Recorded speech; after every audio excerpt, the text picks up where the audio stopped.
What do you think of when you imagine Boeing? Do you think big planes?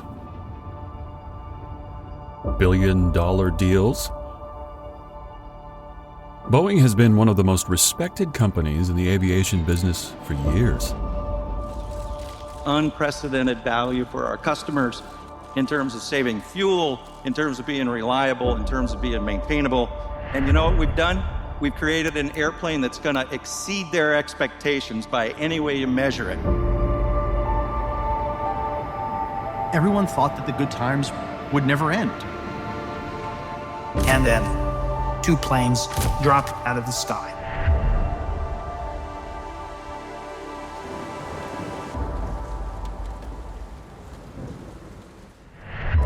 You've got 10 seconds, which is impossible. So basically, 10 seconds, you're dead.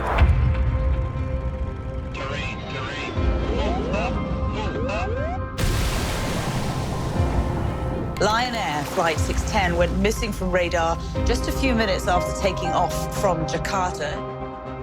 Something was putting repeated nose-down pressure on the airplane. They started blaming. There was a blame game going on. And then there was another crash. This time in Ethiopia. Just accept the pain. There was nothing. Purely pain. Ethiopia, where a plane went down, killing everyone on board. This has now moved into a criminal probe. MCAS activation. And all of us went, what's an MCAS? The bottom line here is the 737 MAX is safe. Emergency, we are depressurized, so we do need to return back to. We have 177 passengers. A former employee of the US plane maker Boeing, who turned whistleblower, has been found dead. How did you not say, we need to figure out exactly what happened, not after all the hearings, not after the pressure, but because people have died and we don't want another person to die? Why did they crash? Were the pilots somehow at fault? Or was there something wrong with the plane?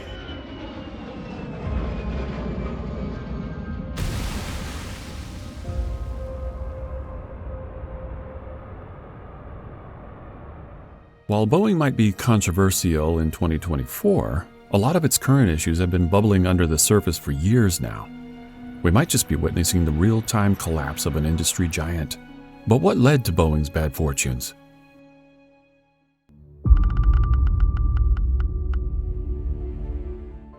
To take things back a bit, the company we know today as Boeing was founded in 1916 by American lumber industrialist William E. Boeing. While it operates in the aviation sector, those who worked there in the earlier years have said that the company prided itself on being an engineering enterprise. 128 feet long, a wingspread of 130 feet, the ultimate size of the B-707 jet transport nearing completion in Seattle, Washington. It made the most efficient planes in the world, and that was its legacy. A big part of this legacy is owed to the Boeing 737 fleet of planes that was introduced in the late 1960s. The 737, in many ways, can be seen as Boeing's flagship product. It is perhaps its most recognizable aircraft and was the standard for commercial aircraft both in terms of convenience and safety.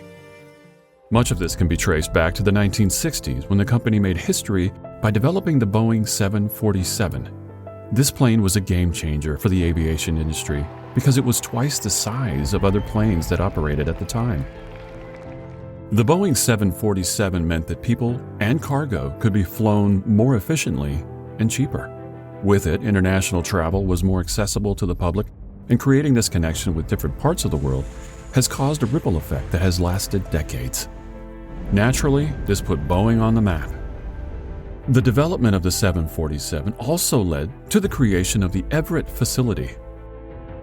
At the time, president and chairman of the board, William M. Allen, wanted to build a facility in California that would accommodate the creation of the world's first jumbo jet. But engineer Joe Sutter convinced him that moving production away from the headquarters in Seattle would impact design time and efficiency. Keep this in mind for later. Eventually, the company settled on a property in Everett, Washington, and at 98.3 acres, it is the largest building on Earth and a tourist attraction. my distinct pleasure to welcome you here to Everett, Washington, and to the great manufacturing side of our 747, 767, and soon to be 777 jet transports.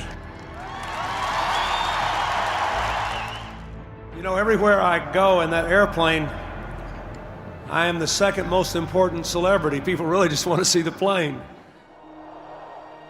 After being the top dog in aviation for so long, it was beginning to face stiff competition from companies like Airbus. A growing number of companies succumbed to the charms of the A320. 400 planes, the largest order in the history of civil aviation. Airbus began to see itself in a starring role. In the US, the backlash was not long in coming.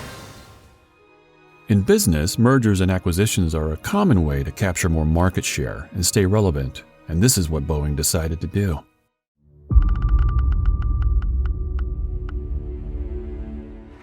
Good morning. I'm Phil Condit. In a few minutes, Harry Stonecipher and I will hold a news conference.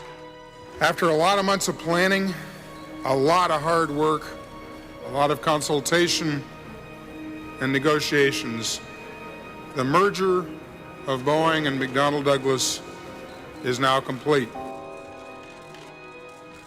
Boeing bears its financial teeth. They plopped down $13 billion on the table to buy their main competitor, McDonnell Douglas, a major player in the military market.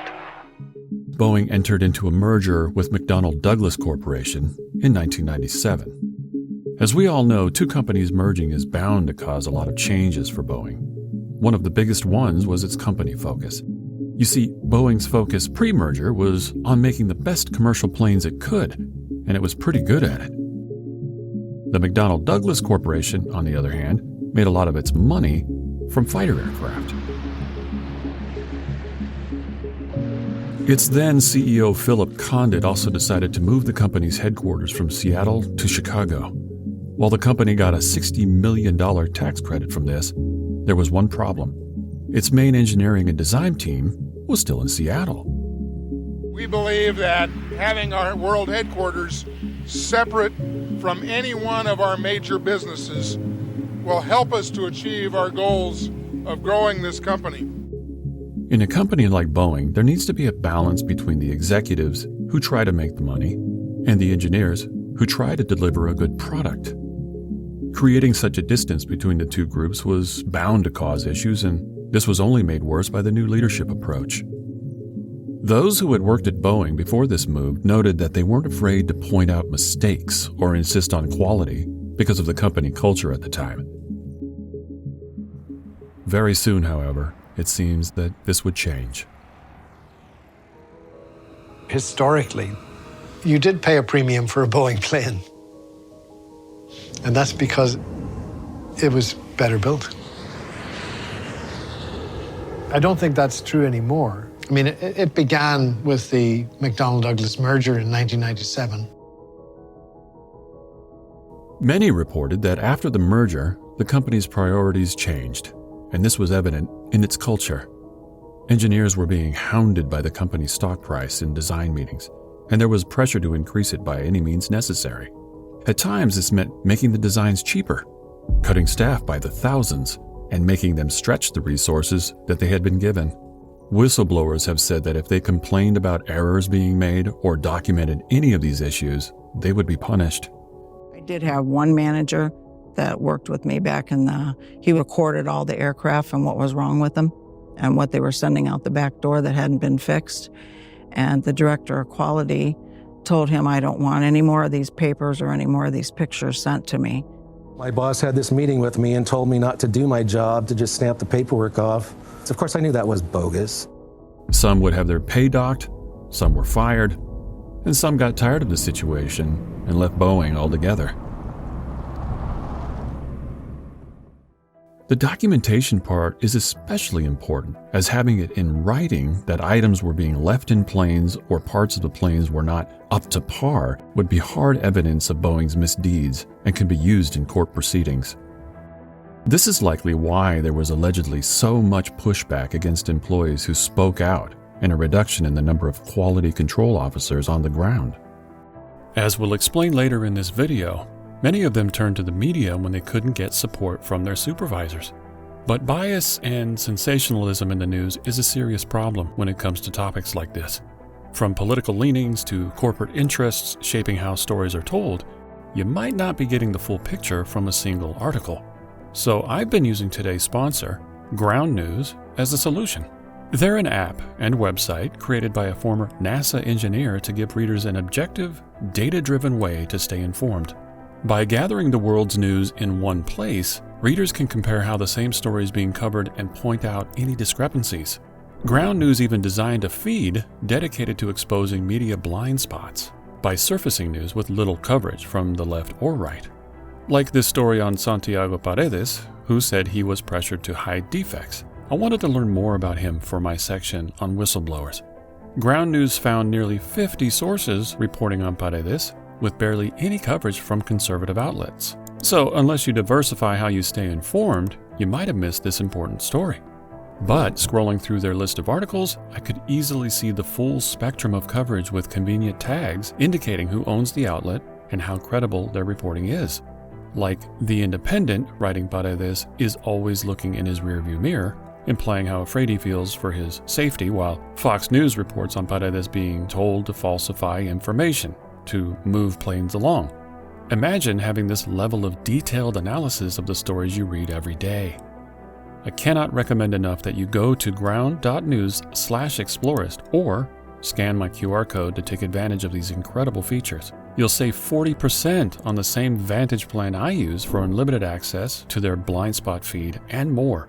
I really think they're a great tool for staying fully informed without getting trapped in an echo chamber, something we really need right now. So thank you for supporting Ground News and this channel.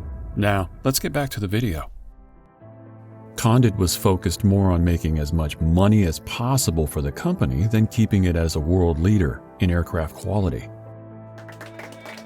Boeing hadn't been unprofitable before the merger, but now profits were at the forefront of everything, even pushing quality to the back burner.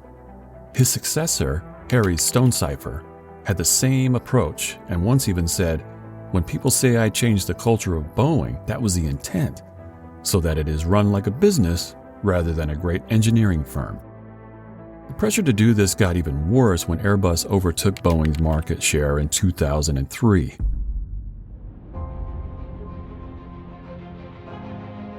The CEOs were under pressure to increase share price, which put pressure on managers to deliver, which in turn put pressure on employees to work faster, even if safety was slowly being compromised.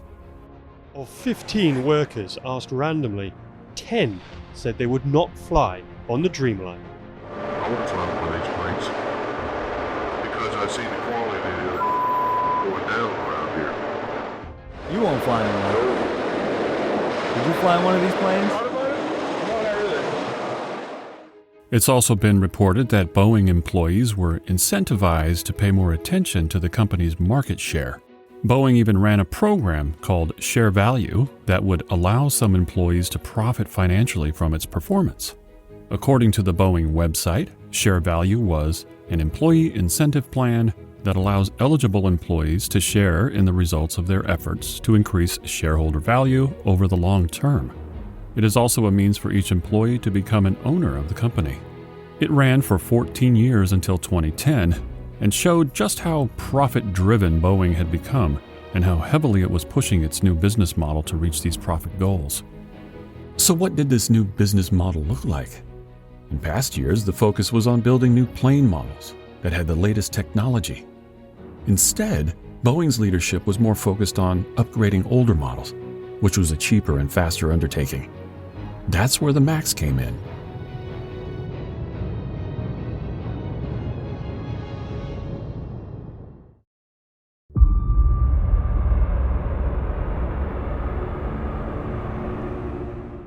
The issues with the MAX fleet of planes kind of started after Harry Stonecipher assumed the role of CEO.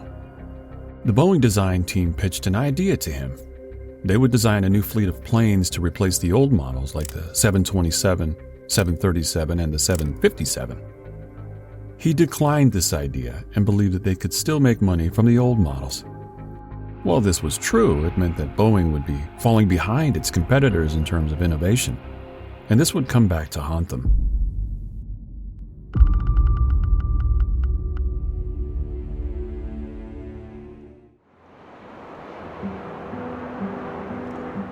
Fast forward to 2011, Boeing was still a leader in the airline industry, but it was facing major competition. Specifically, rival Airbus had launched the A320neo, which was more modern than anything Boeing had in its fleet. The big edge that the A320neo had was that it was remarkably fuel efficient. Any aviation expert will tell you that fuel is one of the biggest costs for airlines. This was made even worse at the time because fuel costs had gone up across the board. As such, Airbus dropping the A320neo at the time it did was a genius move. It showed innovation and timeliness and put the European company in a much better light compared to Boeing. Naturally, the company began to lose business and needed to do something fast. At this point, Stonecipher was out of the picture, and Jim McNerney was the CEO. I'm Jim McNerney from the Boeing Company, and we are proud to be a part of this year's report. Our biggest contribution, perhaps, as a company, is designing airplanes that burn less fuel and produce a smaller carbon footprint. But just like Stonecipher, he wasn't willing to put in the time and money it would take to design new planes and instead fell back on the old models. Boeing commenced a 5-year plan that would see the 737 upgrade to the 737 MAX with more fuel-efficient engines that would hopefully be able to compete with Airbus. The engineers at Boeing were reportedly not happy with this decision. The 737 had been in the market for decades, and they felt that it would be better to develop a new plane than try to squeeze more money out of it. But Boeing pushed forward anyway with its new and improved 737 model. Welcome to the first flight of the Boeing 737 MAX 8, the first new airplane of Boeing's second century. Not the greatest day. It's rainy, it's cold, but look at all the excited faces. I'll tell you what, it's just a beautiful, beautiful airplane. Not only were they able to modernize the airplane with new engines and new winglets, but they were able to keep that classic, iconic 737 look.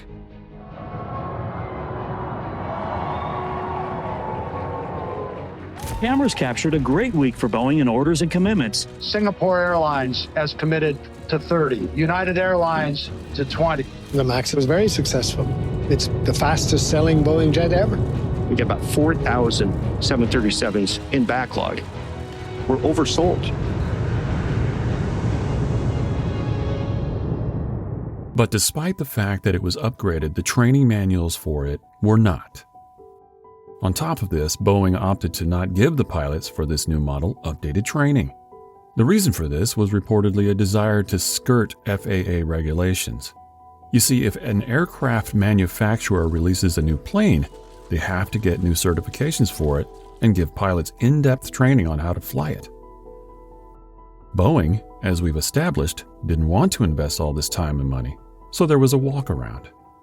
If it updated the 737 just enough that it was more fuel efficient, but not so different that it needed more FAA certification and training, they'd be in the clear. In fact, the lack of additional training that pilots would need to fly the 737 MAX was a selling point. It's a lot easier to get a new version of an already certified aircraft certified by the FAA, but the primary goal was that Boeing wanted to produce the airplane so they could sell it to customers who were already flying the 737 and say, look, if an airline is looking at either buying an Airbus where they'd have to put pilots through training or buy the 737 MAX where they already have the pilots certified, that's a huge competitive advantage. The plans were a success, and soon, hundreds of them were sold and took to the skies, with pilots none the wiser that they were under-equipped to fly it.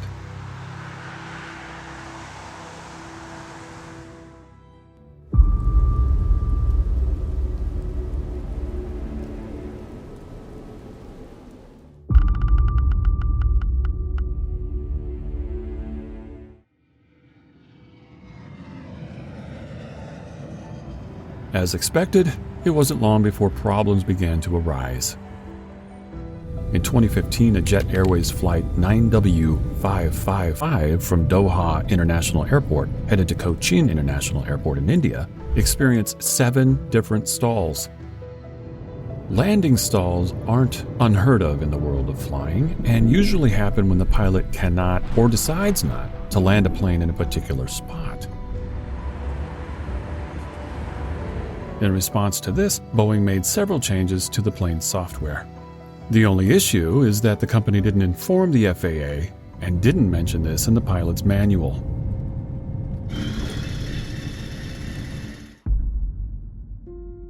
On October 29, 2018, a Boeing MAX 737 flight used by Lion Airway departed from Soekarno-Hatta International Airport in Tangerang with plans to land at Depati Amir Airport, Pangkal Pinang, in Indonesia. The flight took off at 6:20 a.m. local time, but 12 minutes later, it had lost communication with ground control.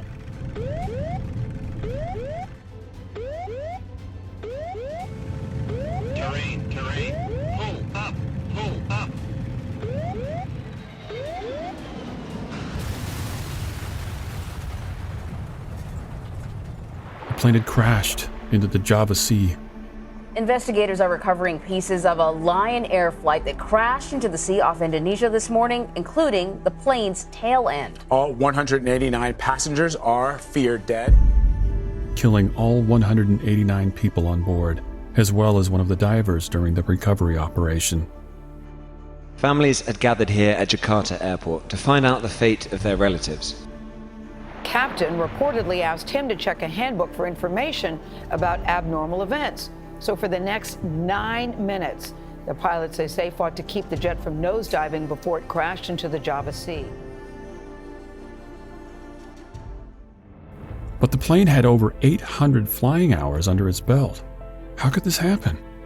Some pointed out that Lion Airways was far from the perfect airline. It had been banned from flying into the European Union between 2007 and 2013, and even during that time, there were a number of accidents that put it in a bad light. There was also some blame on Indonesia as a country, as some alleged that safety standards were not up to par with the rest of the world. Perhaps it was the pilot's fault. The airline probably needed to do a better job of making sure its pilots understood exactly what to do in case the aircraft was performing in a unique, unusual way and how to get out of the problem. The Boeing 737 was an updated model, after all, and maybe the pilots simply didn't know how to fly it properly. One thing that stood out at the time was that no one suspected Boeing of possibly being at fault. Decades of excellence had brought the company so much goodwill that there was little concern that the 737 could be unsafe. In fact, it's been reported that Boeing's staff insinuated that an American pilot would never have made such an incident happen on their watch. This was despite the fact that the head pilot of the flight, Captain Bavye Sunija, completed his training in California and had 5,176 hours of flight experience with the Boeing 737.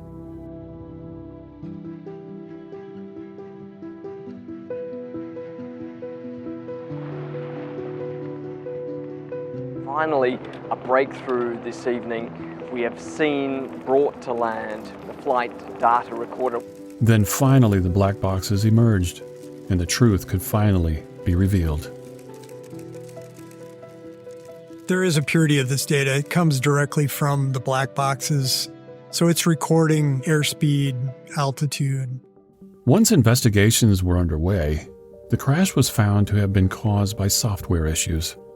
Specifically, there was a new function called the Maneuvering Characteristics Augmentation System, or MCAS for short.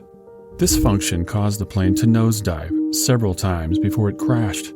On a technical level, the plane's angle of attack software had sent false data to the MCAS, claiming that the plane was at an incorrect angle. The job of the AOA software is to give accurate information to both the aircraft and the pilots manning it, but if it doesn't, all the other data goes off. Altitude and airspeed will be wrongly reported, and this is a recipe for disaster. In response, the MCAS put the plane in a downward-facing position.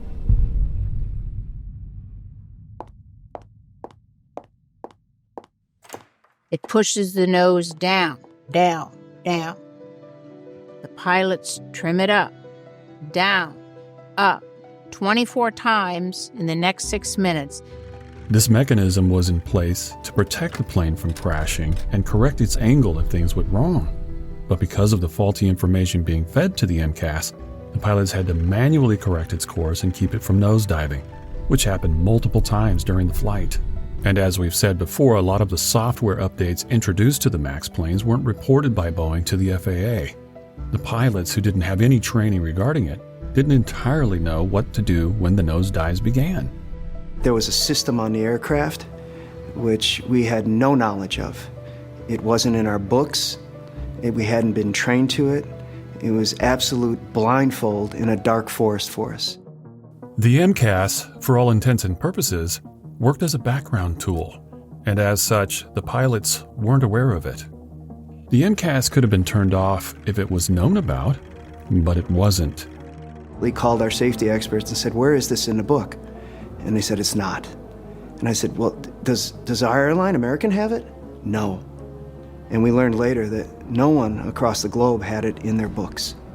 It's unacceptable. This same issue had arisen during a previous flight, and the pilots had been able to remedy it with a standard checklist. But when it happened again with the flight to Dapati Amir Airport, they apparently did not follow the same checklist to a T. Once news of the crash was made public, Boeing distanced itself from responsibility, saying in a public statement that the MAX was, quote, as safe as any airplane that has ever flown the skies, unquote. And the bottom line here is the 737 MAX is safe. And the safety is a core value for us at Boeing. It always has been, and we ensure that our airplanes are safe. While the company did acknowledge the MCAS issue, they did not take the blame for it. One thing that did come out from all of this was that some members of the press began looking deeper into the Boeing 737 and its parent company. It turns out that the MCAS was mentioned once in the manual for the plane, but nowhere else.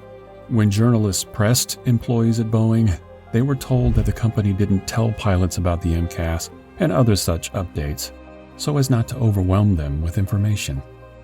Boeing, when we'd ask them why they didn't put the MCAS system in the manuals, they resorted to, well, we didn't want to overload the pilots. Naturally, this caused quite a scandal, both in the media and in the aviation community. If there was a fleet of planes as large as the MAX that pilots were not getting the full information on, it could be a disaster in the making. According to Captain Carey from the Allied Pilots Association, Boeing executives reached out to them to arrange a briefing session on the MCAS system. It was the first time Boeing visited APA headquarters. When we saw the list of the Boeing personnel coming, the one thing that really jumped off the page was they were bringing their lawyer. So, I mean, who brings a lawyer to a safety meeting? But on the day they arrived, they came with lobbyists, which is a strange thing to do when attending a briefing meeting. What's more, they didn't come with any training materials at all. When asked by the pilots, they repeated the same talking points of not wanting to overload them with information. Instead, they said that the changes were going to be made to the software of the planes soon. The pilots were skeptical and asked the executives why they didn't just ground the planes in the meantime. But the response was that no one had proven that the planes themselves were the cause of the issue. From the CEO in interviews to executives in closed-door meetings, Boeing doubled down on its lack of culpability. But surely, something had to be done about the potential issues with the MAX. After all, 189 lives had already been lost because of this. But this wouldn't be the last time that the 737 MAX would be at the center of a disaster.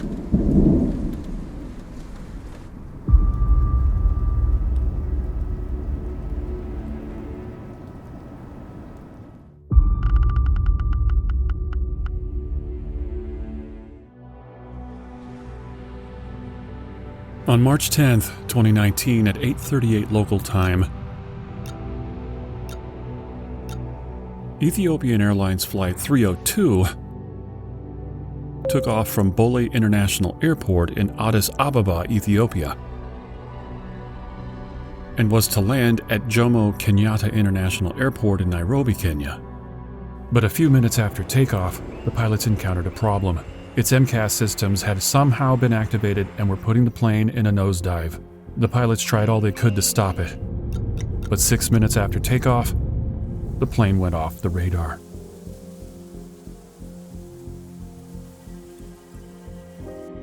Tonight, global grief and so many questions about what brought down Ethiopian Airlines Flight 302.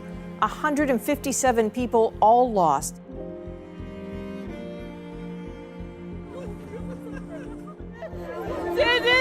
A mother wonders why her young son was killed. She'd take his place, but there are no answers yet. The flight, with 157 people on board, crashed in the district of Gimbichu in Ethiopia. There were no survivors. Not only was this one of the deadliest air disasters in Ethiopia's history, but it was once again an air crash featuring the Boeing 737 MAX. Once the news hit, people were stunned. Boeing faces a lot of safety questions this morning because this is the second crash in just 5 months involving their best-selling passenger jet. The same plane that the company said was safe. From the weather conditions to the experience of the crew, everything was poised for a smooth flight. This time, no one believed them. Barely 3 days after the crash, 51 regulators grounded the 737 MAX from flying. It started with the Chinese aviation regulators, who banned the MAX from flying within the country roughly a day after the crash. This caused a ripple effect in which other countries began banning the MAX. More countries across the world are grounding the Boeing 737 MAX 8 jets after 2 deadly crashes. From Australia to the UK to Singapore, country after country was sending the message that they had no confidence in the 737. What you have is all of Europe, China, many nations within Asia, as well as Australia. You've got a number of airlines in Latin America who have also decided to ground this plane. Ironically, Boeing continued to take a stance that its planes were safe, even though 2 new planes of the same model had crashed within 6 months of each other.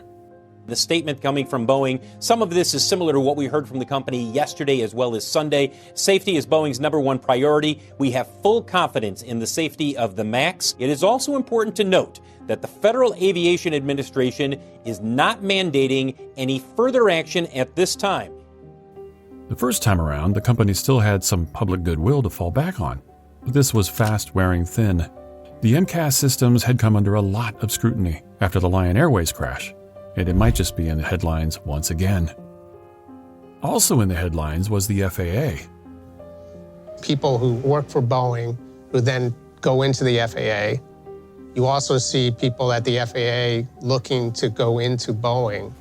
And what ends up happening is the FAA really becomes part of the Boeing team. While many regulators had grounded the planes, the FAA seemed reluctant to take that step just yet, despite mounting public pressure. The way it was put, until more information came in, was that it would be too hasty to ground the 737 MAX. This caused a PR nightmare for it as well. After all, if 51 regulators in countries all over the world were unanimously saying that the MAX was not safe to fly their citizens, why were things different in the U.S.? More and more of Boeing's 737 MAX aircraft were being grounded in countries around the world, but not in the United States. Major U.S. carriers use this new aircraft. Hundreds are in service, thousands are on order, and there are calls this morning to ground all of them. While the planes were grounded, Boeing lost certification from several aircraft regulators, wasn't able to deliver new aircraft to customers, and suffered a PR crisis. After investigations were completed, a pattern was emerging that was eerily similar to that of the Lion Airways incident. When the plane's jack screw was found, jack screw is this long screw that operates the stabilizer trim. They found the jack screw in a full nose down position. Hands down, it was the MCAS. the same way the Lion flight had. But did this mean that it was because of the MCAS? Regardless, this discovery took investigations in a new direction.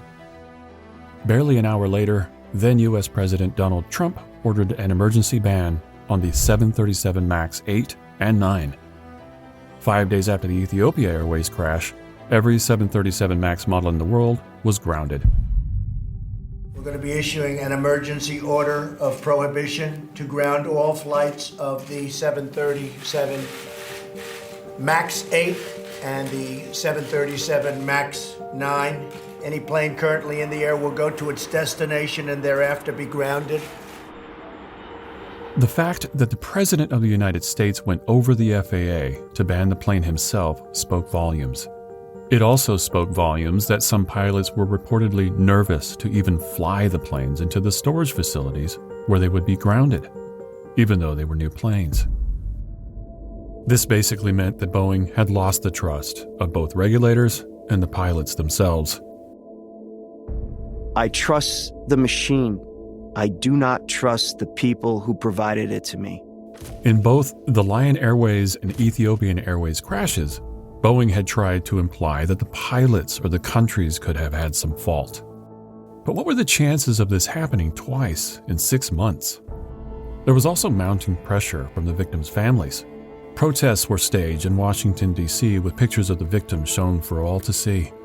The family members also began looking into legal action against Boeing, who they felt was responsible.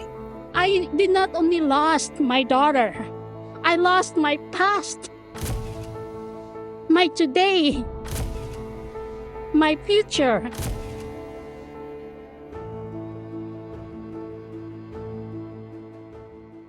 Ultimately, it was found that Boeing's 737 MAX planes had a software issue that made it hard for pilots to correct MCAS errors, which likely led to both crashes. Both Boeing and the FAA knew in December 2018 that the original angle of attack sensor on the Lion Air airplane had failed, which is clearly a production issue since the airplane was brand new. The media storm and regulatory nightmare caused by the crashes led to a hearing at the U.S. Congress. This hearing could determine if the MAX planes would be permanently banned from the skies and if Boeing as a company had any liability. The hearing had airline pilots appear to testify about what, in their professional experience, had caused the issue. Up until this point, Boeing was still pushing the narrative that the pilots were to blame. And even though the MCAS system had malfunctioned in both cases, the pilots did not respond appropriately to the situation, and thus, the crashes. If we could get the software right, they wouldn't have to deal with an aircraft that's acting like a bucking bronco. I just don't want to take the easy path and blame the pilots. We shouldn't be blaming the dead pilots. We shouldn't expect pilots to have to compensate for flawed designs. But the pilots who spoke to Congress pushed back against these claims and said that the pilots from Ethiopia had been flying to the United States for years. Even more than this, it came out that the Ethiopian Airways crew had become aware of the MCAS issue and followed the instructions that Boeing had given them to counter it. Obviously, that didn't work, and the plane still crashed. But this was a major vindication for the pilots who had been thrown under the bus. Even with all of this, there was still the issue of a lack of documentation. Remember when we said earlier that Boeing discouraged employees from documenting errors being made in its production sites? During the hearings, it was noted that Boeing had been dragging its feet about providing official documents. When some documents did come in, it was revealed that meetings had been held about the MCAS system in 2013. The most disturbing thing we've found is there was a 2013 meeting, and they conspired to conceal this system. And because Boeing was putting a bigger engine on an older plane model, there was concern that the planes would tip too far upwards since plane engines are further behind. So, the MCAS system was designed to prevent this. There was just one problem. This system was new. It had also thrown the company a bit of a curveball when it had been updated. So even though the plane was flying at a safe angle of attack because of this bad sensor, the MCAS system thought it was higher up like that and was programming the nose to go down. If this was truly the angle of attack. Boeing had one version of the MCAS that was designed on paper, but when it was tested, it turned out that it worked at both low and high speeds. So MCAS was expanded on, which meant it was more powerful and also used one sensor as opposed to two. This is a massive problem. The MCAS would have the power to change the plane's direction, and so it needed to be foolproof. Having only one sensor made it less than foolproof. What if this sensor is broken for whatever reason, MCAS never realizes, and so it keeps pushing the nose of the plane down over and over again. Further documents showed that once MCAS was initiated, pilots had a 10-second window to respond, or the result could be catastrophic, even if they were trained. You've got 10 seconds, which is impossible. A new system, especially one this potentially dangerous, would require pilot training, which we now know Boeing didn't want. So, the solution was to advertise it as an addition to the already existing speed trim system, which meant that it could fly under the radar of the FAA. Amazingly, there was some pushback, even from the airlines themselves. Court documents showed that Lion Airways had brought up the prospect of more training for pilots, but Boeing refused this request, even calling them stupid in one email. Is Boeing putting too much pressure on you and other pilots? Oh, clearly.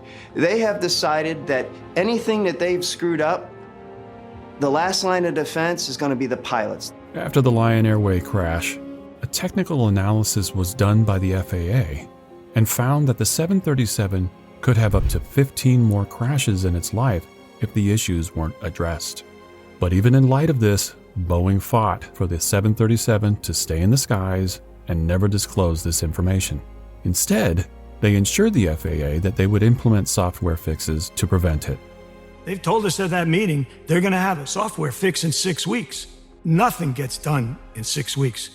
In the weeks after the crash, Boeing increased the buyback efforts of its stock, and its executives got generous bonuses. Then CEO Dennis Muhlenberg appeared in Congress trying to salvage the situation and was grilled by senators for not taking action after the first crash. Your testimony here earlier today is, well, we're not sure what they were talking about because he's not at Boeing anymore. How did you not in February set out a 9-alarm fire to say, we need to figure out exactly what happened, not after all the hearings, not after the pressure, but because 346 people have died and we don't want another person to die? He argued that he'd trusted the company's legal team to provide the necessary information to regulators. In a powerful moment, he was forced to face the families of the victims, who appeared in court with their pictures. Relatives who have lost loved ones, if you could please stand so we could thank you all. Thank you for being here. If you could just stand. And at that point, Dennis Muhlenberg had to turn around and look at us. We are sorry, deeply and truly sorry. Finally, he resigned in December 2019, receiving $62 million in stocks and pensions, and was replaced by Dave Calhoun. Boeing entering a new era, David Calhoun taking over as CEO. It happens today. And as he told us exclusively last December, getting the 737 MAX back in the air is his top priority. In November 2020, the 737 MAX was ungrounded by the FAA, and new rulings from Congress were issued to better regulate the FAA and companies like Boeing. But this didn't mean the company's troubles were over. In early 2021, Boeing agreed to pay $2.5 billion in both penalties and damages to victims' families. In total, it is estimated that Boeing paid $20 billion in fines, legal fees, and court settlements, and lost a further $60 billion after orders for the 737 MAX were canceled. This is especially ironic considering that Boeing's leadership had been trying to save funds. We've had multiple whistleblowers come before this committee and allege that Boeing is cutting every possible corner on quality and safety, not just in the past, but now. They've alleged that you've eliminated safety inspections, that there are fewer in quality and there are fewer inspectors doing quality inspections out there. They've alleged that when they raised quality issues and concerns, they were reassigned, they were retaliated against, they were physically threatened. By April of that year, 60 more MAX planes were grounded over electrical faults, and soon whistleblowers began coming out of the woodwork.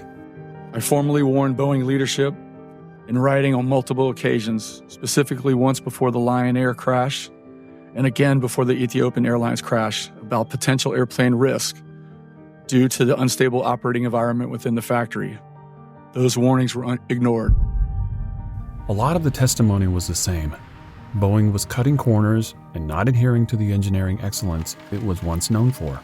But despite all of this, Congress cleared not only the 737 MAX to return to the skies, but also the MAX 7 and MAX 10 to get certification from the FAA, despite being outdated the same way the 737 was. Soon, this decision would prove dangerous.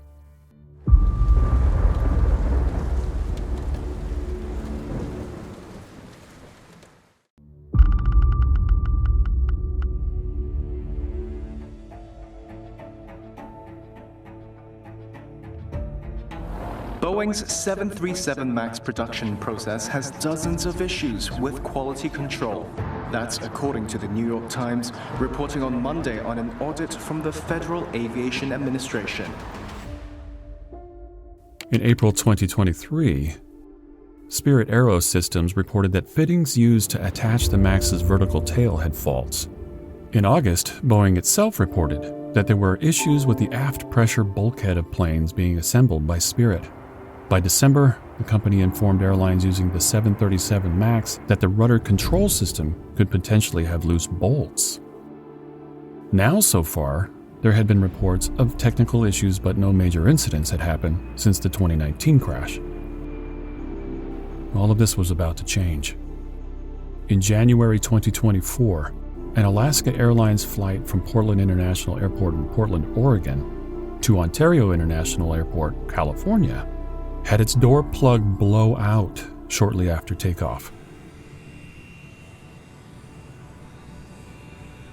I opened my eyes to a giant hole in the plane, and I could see the city lights. Yes, we are emergency. We are depressurized. We do need to return back to. We have 177. The plane was able to make an emergency landing back in Portland.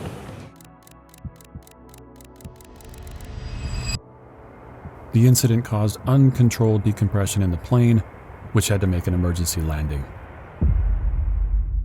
While all 171 passengers and 6 crew members survived, 3 people had injuries, and an investigation revealed that 4 bolts had been missing from the doors.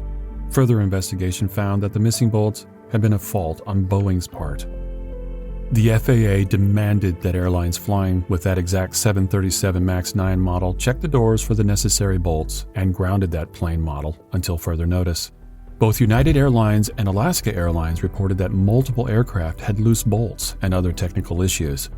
While the FAA initially audited the 737 MAX productions, it eventually gave the go-ahead for airlines with 737 MAX 9s to resume operations once all necessary checks were complete.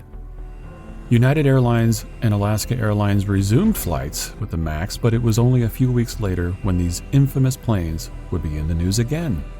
United Airlines Flight 1539, flying 737 MAX 8 from the Bahamas to New Jersey, experienced stuck rudder pedals shortly after landing.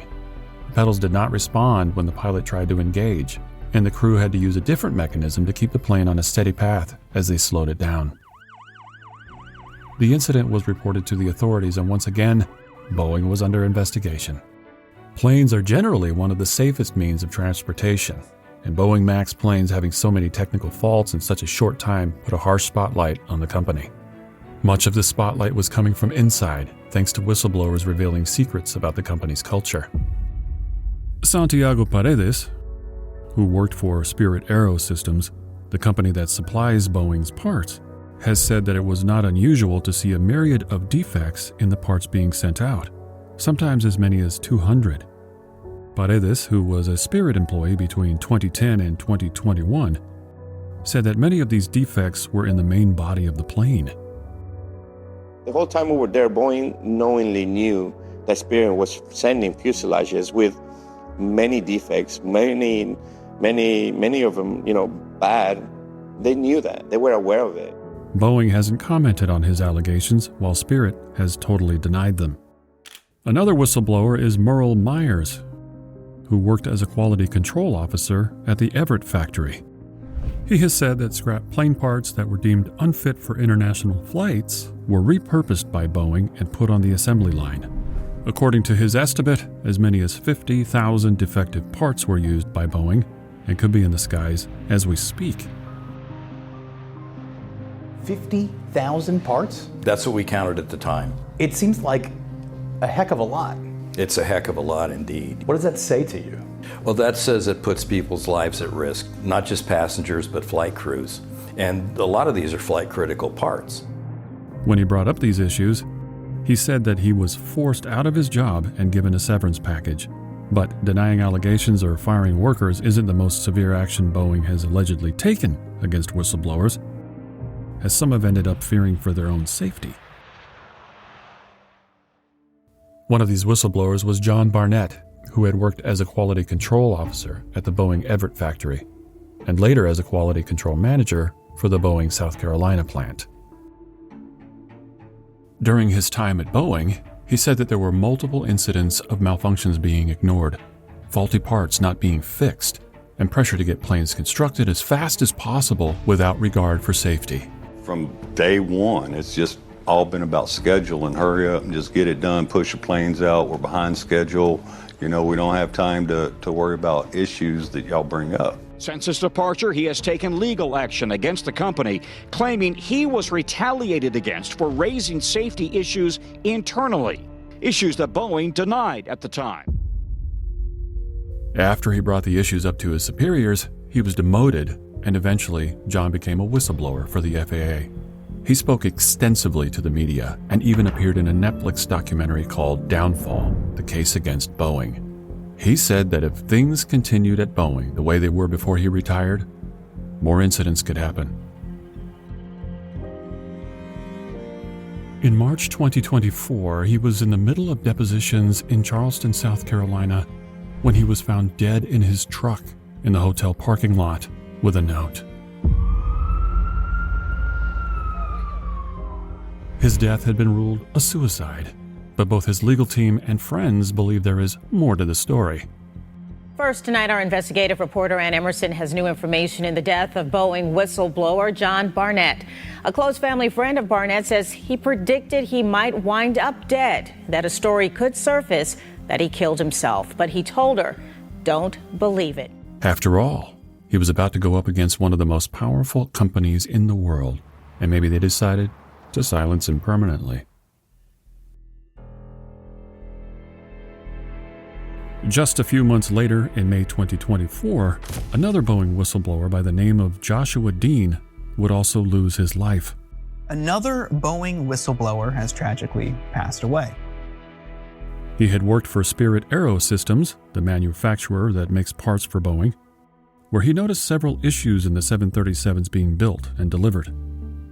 He brought this issue up to his superiors and, surprise, was ignored by them. He was so concerned that he even reached out to the FAA and reported what he'd seen, which lined up with the same concerns that John Barnett had. Eventually, he was fired after being accused of not spotting an issue in production that caused a delay. But a change in his working conditions wasn't the only thing bothering him. As he has said, he was worried about physical violence in retaliation for his speaking out. In May 2024, he was admitted to the hospital for pneumonia and infection, and 2 weeks later, he was dead.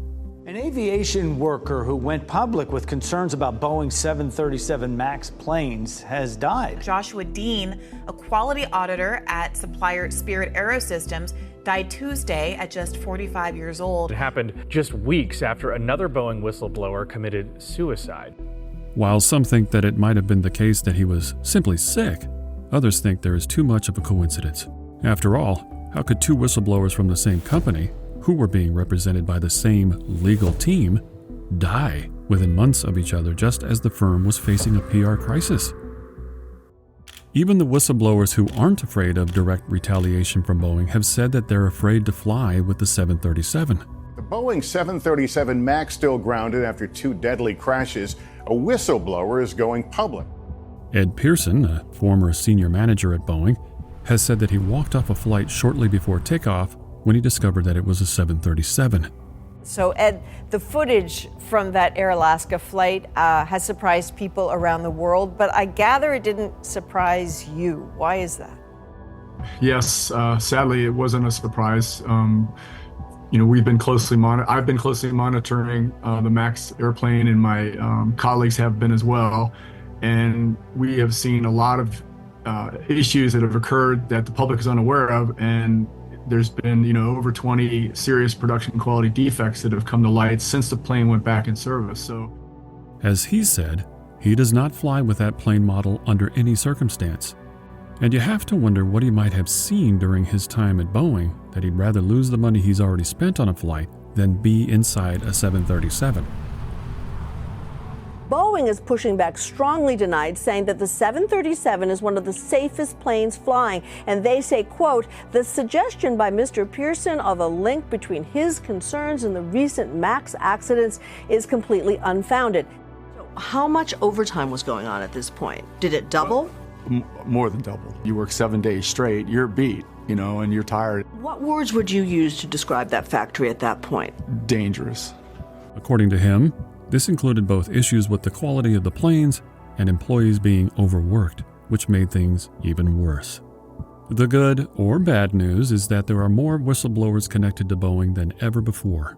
The Federal Aviation Administration has said that this year alone, it has gotten 126 whistleblower reports regarding Boeing's practices. Keep in mind that it received 11 last year, and 2024 is only halfway done. It's also not too shocking when you consider that in June 2024, Boeing's CEO admitted while testifying in Congress that the company does retaliate against whistleblowers. When asked how many people had been fired or otherwise reprimanded by the company for whistleblowing, he said, I don't have that number on the tip of my tongue, but I know it happens. How many of your employees have been fired for retaliating against whistleblowers? Senator, I don't have that number on the tip of my tongue, but I know it. It happens. The executives at Boeing, however, have continued to live large despite its many issues. In 2023, for example, CEO Dave Calhoun was reportedly paid $33 million in 2023 alone, despite Boeing's many troubles.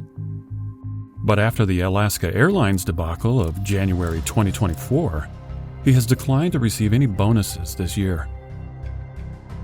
This probably came at the right time, considering there has been yet another incident with a 737 MAX plane. On April 7, 2024, a Southwest Airlines plane had the cover of its engine fall off during takeoff. As the Southwest Airlines Boeing 737 took off from Denver, passengers inside could see one of the engine's metal covers peel off. The plane had left Denver International for Houston and had to return after the incident.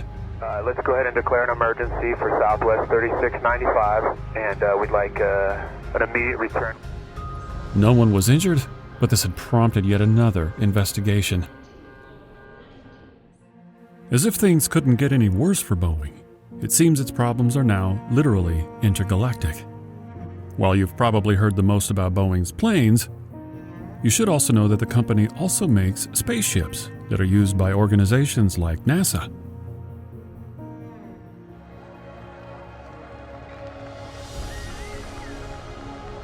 I am Sunny Williams, and I am ready to fly NASA's Boeing Crew Flight Test. I'm Butch Wilmore, and I am ready to fly NASA's Boeing Crew Flight Test. Unfortunately, one of the recent outings for Boeing's Starliner spacecraft has been met with some delays. Aboard the Starliner are U.S. astronauts Sunita Williams and Barry Butch Wilmore, and the plan was to be in space for 8 days. That did not happen.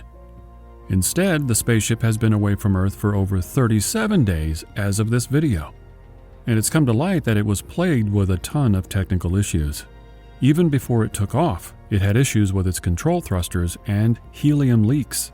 Since its liftoff on June 5th, the capsule has had 5 helium leaks, 5 maneuvering thrusters go dead, and a propellant valve failed to close completely. Now, NASA is admitting that no return date has been confirmed, and if the spacecraft is found to not be safe, the crew will have to return on a SpaceX ship instead. Despite all of these problems, Boeing continues to insist that the helium leaks have been mostly dealt with. Still, the public has found it hard to trust Boeing's word, and every mishap the company has, whether on Earth or in space, is only amplified. As of this video, Boeing's story is far from over. Some would argue that it's only just starting. There are years of evidence that can be used to take legal action against the company, and things are only just unfolding.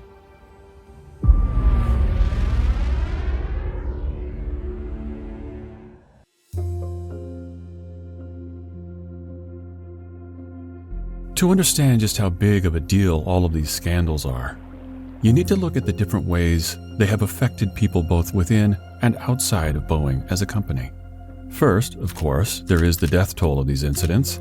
The Lion Airways crash claimed 190 lives, and the Ethiopian Airways crash claimed 157 lives. Between these two incidents, over 300 people died, causing immeasurable pain to their families. I want to open up that coffin. I want to see her. I want to hug her. I want to smell her. I want to kiss her. I want to dance with her. I want to hear her voice. Gonna miss the way I walk, gonna miss the way you talk, but you know you're gonna miss me when I'm gone.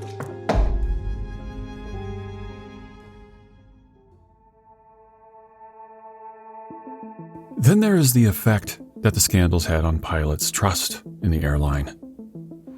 Every time a pilot takes to the skies, they are effectively risking their lives to do their jobs. As such, it is important that they be able to trust the equipment they are using. But Boeing, after updating the 737 MAX planes, did not properly equip the pilots to handle these changes. Because of this, the Lion Airways pilots were caught off guard by the MCAS situation and weren't able to act when a malfunction occurred and lost their lives. Even the Ethiopian Airways pilots, who had been briefed by Boeing and did what they were supposed to do, still lost their lives. Worse still, Boeing seemed all too happy to throw them under the bus, even casting doubt on their qualifications. These actions could seem as a form of betrayal from the perspective of pilots who felt kept in the dark by Boeing. And as I sit here today, my anger has only grown. Boeing came to my office shortly after these crashes and said they were the result of pilot error. Those pilots never had a chance. As we said, some pilots were so anxious following the crashes that they didn't even want to fly the planes into storage units. This also ties in with the effect that this has had on Boeing's brand and reputation. For the longest time, Boeing was seen as a symbol of excellence in the aviation industry. And as far as most of the public was concerned, if you were on a Boeing plane, you were on the safest aircraft possible. This legacy took decades to cultivate, but in just a few short years after repeated scandals and the company's poor handling of them, this has been tarnished.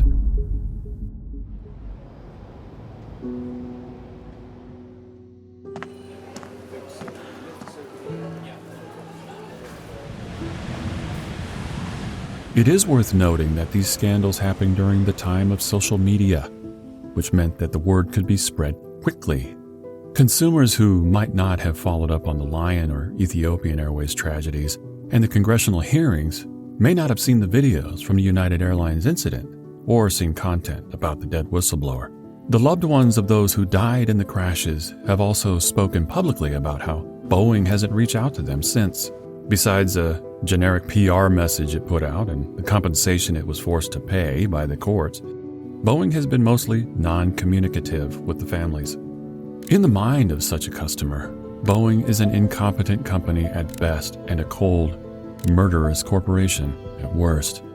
The damage that Boeing has taken in terms of both pilot and consumer goodwill is the sort of thing that will be studied at business schools for decades to come. They were continuing to make the airplanes after the second crash. That's the biggest slap in the face to every single family. My mission out of this is to make sure that when people get on a flight, that they get off on the other side. Company culture at Boeing was also hit hard. In the Netflix documentary, one ex-employee noted that they'd gone from 15 quality control managers on hand at shift to only one.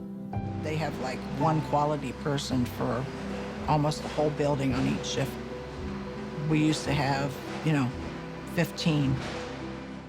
During an undercover investigation, news crews secretly recorded conversations where Boeing staff admitted that corners were being cut and mistakes ignored. Between me and you, they didn't put a shim on the landing gear yesterday on the lug. Night shift didn't. Oh, they said we don't have time to put it on. The quest for profit caused an erosion of Boeing's culture of excellence that was built over the years. Not only was quality compromised, but staff were put in a position where they could not speak their minds. If Boeing as a company continues to survive, it will take years to reverse the damage that has been done to not only reinstate excellence as a priority, but earn back the trust of staff. The cost can also be looked at in terms of money. Boeing has lost $2.5 billion to pay settlements thus far and lost $60 billion while its planes were grounded. But this might not be the end of it.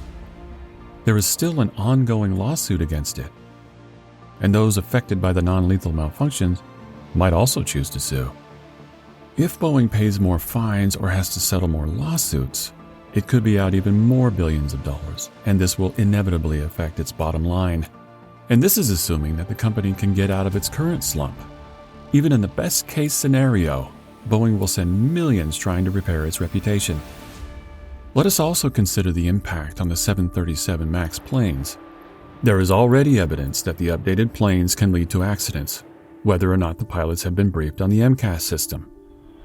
While Boeing has fought to keep the MAX planes in the sky for years, there have been calls from the public, experts in the aviation industry, and lawyers to retire them once and for all.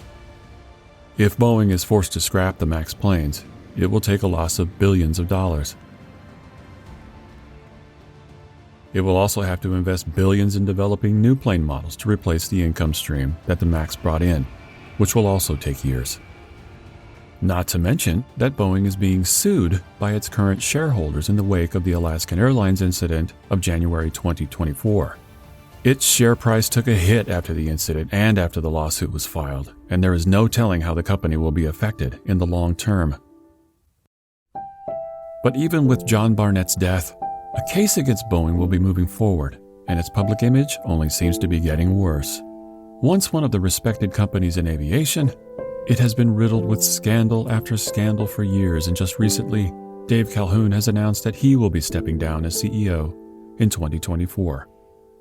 The story of Boeing so far is filled with controversy, and much of this can be traced back to its leadership shift in the 1990s.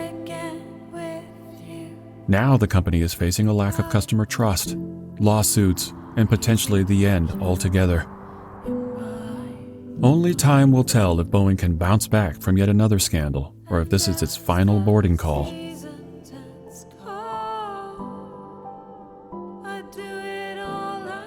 Tell us what you think in the comments, and subscribe to Explorists for more.